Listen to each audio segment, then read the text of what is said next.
Hello everyone. Today we are going to see a problem for match filter. In this case, we are considering an input signal ST plus noise, and after the transfer function we get an output S cap t plus W of t. The thing we need to find here is how to design the best receiver so that we can separate the signals.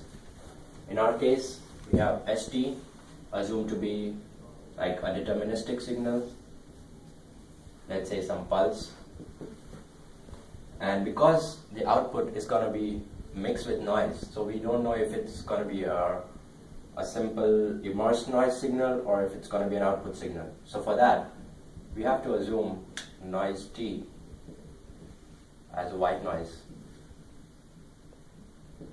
say sigma square here. This is going to be the power spectral density of that. Now, at this instant in the output, let's say at t equal to t0, any instantaneous time, we can write the signal to noise ratio as taking this S cap of t at t0, because we're taking at t0, modulo square on the expected value of the noise component. This becomes, this part numerator is the output signal at T0, and the denominator is the average output noise power. So this ratio gives us the SNR. Let's say SNR naught at T equal to T0. Now, we just put the values of this ratio.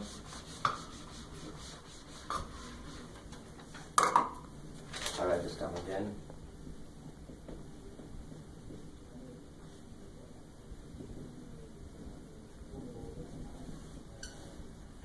This is what we have for a ratio. So, taking this value, it's going to come out to be 1 by 2 pi minus infinity to infinity S of omega H of omega e raised to j omega t. This is from the transfer function, linear function, d omega modulus whole square,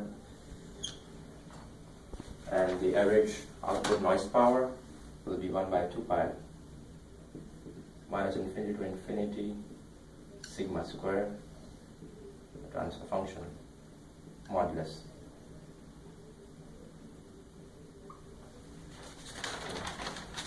Also,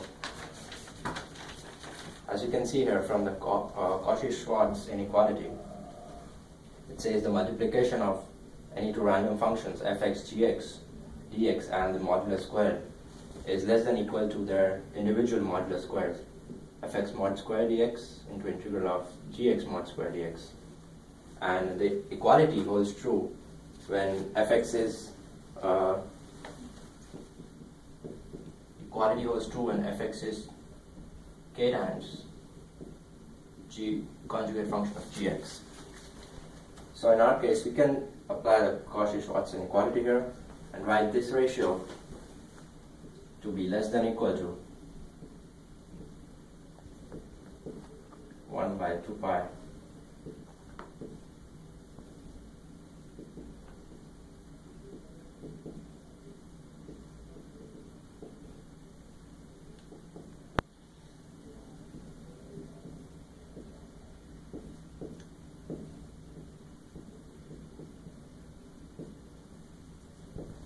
I'm just going to simplify this more.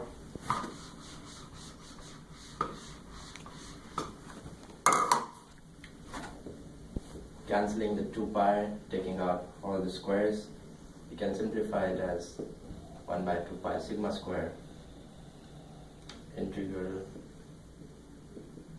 SW square and H S omega square and H omega square. The denominator, as we have taken sigma square up, will be left with just the integral of H omega. As you can see, this part cancels out, so we'll be left with 1 1 by 2 pi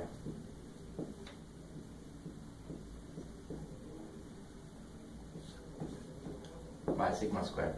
And if we take a constant value, we can write this as Es by sigma square, where Es is the output signal power.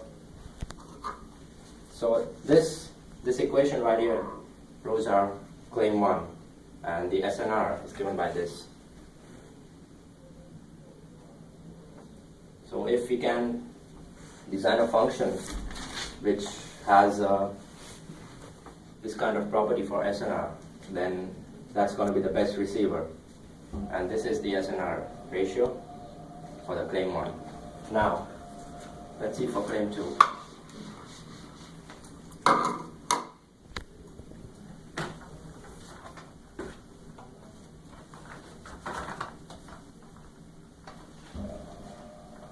For claim 2, what we need here is that if Vt is WSS with power spectral density of SV omega, we need to find a transfer function of the filter such that H of omega equals to k time F conjugate omega e raised to minus j omega t naught divided by SV of omega, such that the SNR is given by this. Write the diagram for it. We're assuming an input of f of t plus v of t, where we have said that Vt is a WSS with power spectral density of SV omega.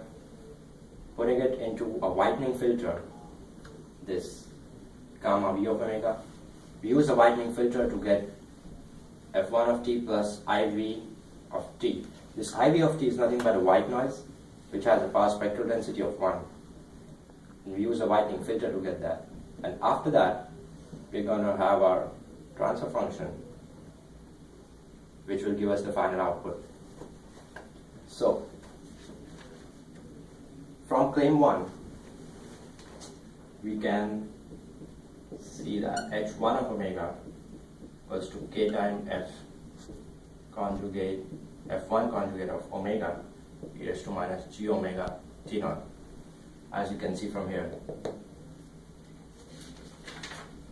And this gamma v of omega for the widening filter is chosen such that, because we want the power spectral density of this IV equal to 1, so we choose this such that S IV omega equal to SV of omega, like for this step, into gamma squared omega, gamma v omega mod square equal to 1. This we can look from here. It states that the output power spectral density equal to input power spectral density into system transfer function whole square. That's what we have used here to get this condition. So from here we can say that SV of omega equal to 1 by gamma v omega mod square. And this will use it later for the proof. So starting on now, as you can see from claim 1, we got this. But as you can see from the function above, h1 of omega is nothing but gamma v omega into, h omega is nothing but gamma v omega into h1 omega. And using this, we have gamma v omega into k f1 star, this term, putting it there.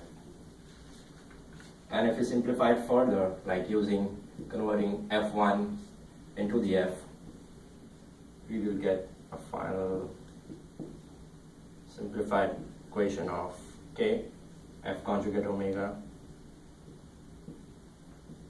gamma v omega modulus squared e raised to minus j omega t naught. And this we can see is nothing but, from this equation, we just put 1 upon SV of omega for this, so we'll get k times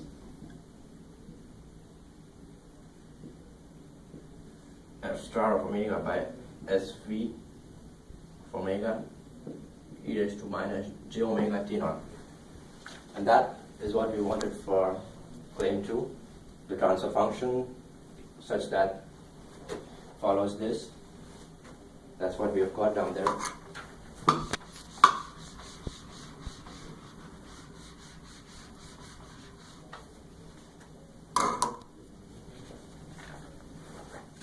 Also, as from the claim 1, we saw that SNR was 1 by 2 pi sigma square. We use this root here because this thing is r square equal to this whole function. So if we are illustrating by just by r, we're going to take a square root of this whole function. And that is just what I've used here, 1 by 2 pi sigma square. F1 omega, because we have F1 omega in our case for claim 2, square d omega.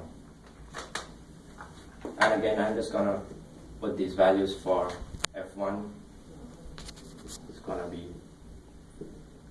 F omega into gamma v omega. If this F1 omega is just F omega into gamma v omega whole square, and we're just going to open this square.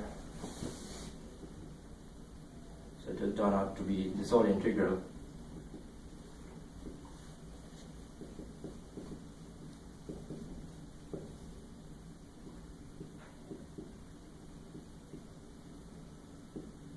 We're just separating these two mod squares. And again, from the previous part, we know that S v of omega power spectral density is 1 by gamma v omega mod square. So we can replace this by S v omega in terms of 1 by 2 pi minus infinity to infinity 1 upon S v omega d omega. So this is the SNR which we get here, and this is what we had to prove for claim 2. So there is the results for claim 1 and claim 2 proved using the assumptions as required. Thank you.